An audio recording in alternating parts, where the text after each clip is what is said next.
Hello guys, friends and family, turabasuje kandi tubaha ikaze kuri Bijou TV. Nk'ibisanzwe rero tuba tubifitiye amakuru mashya ashyushye kandi nzi neza ko turi mu bantu bambere babahereza amakuru mutari mwabona ahandi. So uyu munsi dufite inkuru idasanzwe nyuma y'uko tubonye inkuru ya Jihad iri gutrendinga. Hakaba hari indi nkuru yasohotse kuri uyu munsi kuri itariki y'ebyiri z'ukwa cyenda. Mbere y'uko bigera mu masaa 6 za nijoro hakaba hagaragaye indi video y'umukobwa bita Sasha Kate. Uyu mukobwa akaba yabiciye ku rubuga kuri platform ya Twitter, akaba yagaragaje, hakaba hasohotse ifoto ye yambaye ubusa ni video ijya kumera nk'iya Jihad. Bikaba byavuzweho n'abantu batari bakeya rero. Benshi byababaje, bavuze ati se u Rwanda ruri kugana hehe, ababyeyi b'ejo hazaza nabahe, ati niriye somo turi guhereza abatoya kuri twebwe mu gihe mu myaka tugezemo, mu bihe tugezemo dushobora kuba twiyandarika twifata video zimeze gutya, turi kugwiza abantu benshi babatinganyi, ibintu nk'ibyo ngibyo, abantu batera comment zitandukanye ku buryo nyine ubona ko ari ibintu byagaragaye nabi ahantu hose hatandukanye. Iyi nkuru rero ikaba imaze amasaha 3 igiye hanze, yakomeje kubica ahantu hose. Uyu mukobwa rero Sasha Kate akaba umunyamideli, akaba n'umukire, ari mu bakobwa bafite amafaranga mu Rwanda kandi menshi.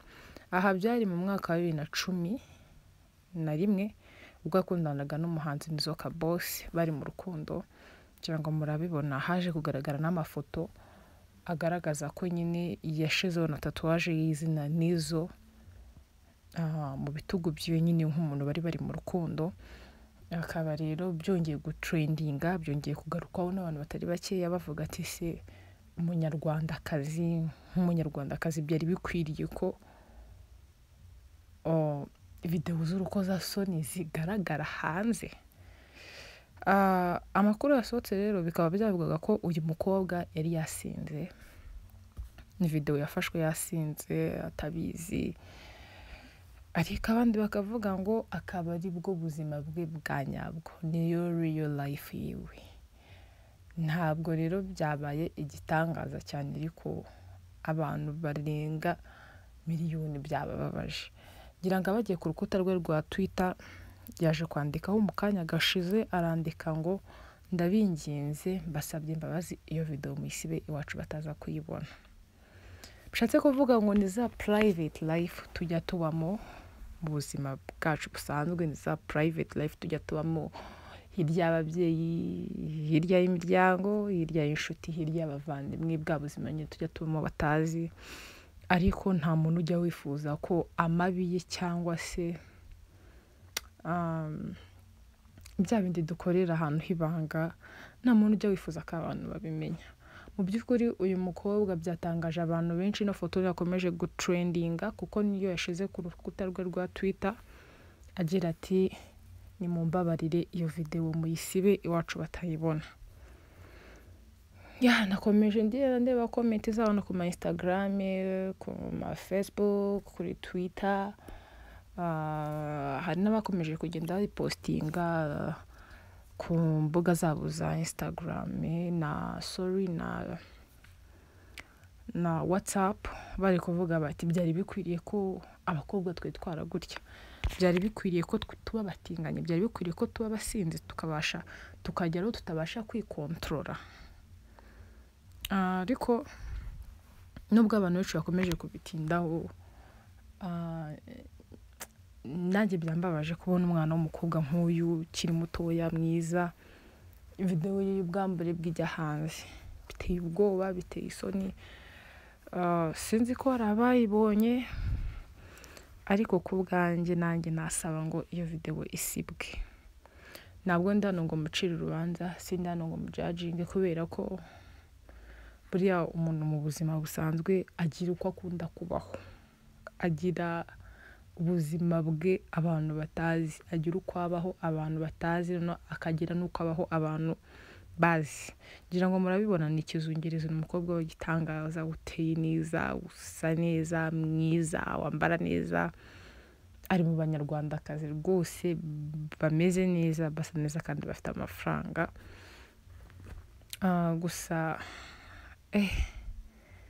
guys, ni video nyinshi zagiye zitrendinga, ariko ibintu bimaze kuba ingeso, kuko sinavuga ngo ni umuco, kuko ntabwo igihugu cyacu kibyemera. Ntabwo igihugu cyacu kibyemera ibi ngibi, byabaye nk'umuco, no byabaye ingeso, kuko biragoye ko umwaka warangira hadasohotse video y'umuntu wambaye ubusa, hadasohotse video y'umuntu basambanyije, hadasohotse video y'umuntu uri kwikinisha, hadasohotse video, ntabwo wamenya nyine ngo habaye iki. Njya nibaza, hari n'igihe ngereza ngo se niki cyamaze abantu ubwoba, niki cyakuyemo abantu ubwoba kugeza aho umuntu ashobora kuba ubwambure bwe bushobora kujya ku karubanda.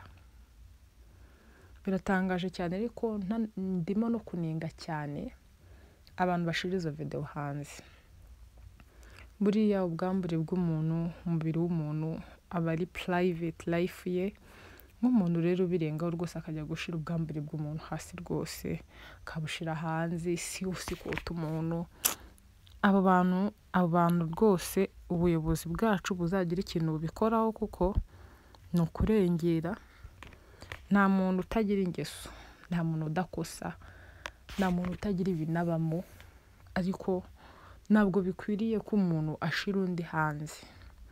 Ntabwo byari bikwiriye, si n'umuco deja, si n'umuco kugira ngo ufate umuntu umuharabike umushire hanze. No, ntabwo byari bikwiriye rwose. Dukwiye kwiga umuco, tukiga no kugira ibanga abantu bacu, tukiga kugirira ibanga abantu tuzi n'abantu tutazi.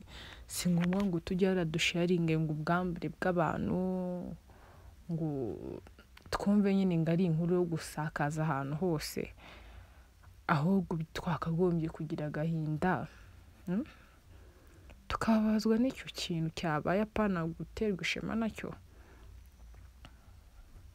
Ariko buriya Imana igiye kudarapa ibyo dukorera mu byumba byacu no mu mazu yacu n'ahandi tuba turi ko twese twamwara. Ngenzi neza ko umuntu wese yaseba, ahubwo ntabwo bikwiriye rwose. Nk'abanyarwandakazi cyangwa nk'abanyarwanda, umunyarwanda wese akwiye gucika kuri iki kintu cyo kubona video runaka y'umuntu akayishyira hanze, cyo kuba afitanye ikibazo n'umuntu akavuga utireka uyu muntu umushire hanze, isi mwote. Ntabwo ari byiza mu gihe ufitanye ikibazo n'umuntu mukirangirize ahantu mwenyine, nk'uko kiba cyarabaye abantu batakizi, ari nako kizajya kirangira abantu batakimenye. Kuza rero gushira umuntu hanze ntabwo mbifata ntabwo mbifata nk'ubunyangamugayo, oya. Ahubwo biriya bintu ngiye mba mbona abantu babikora nta n'umuco bagira.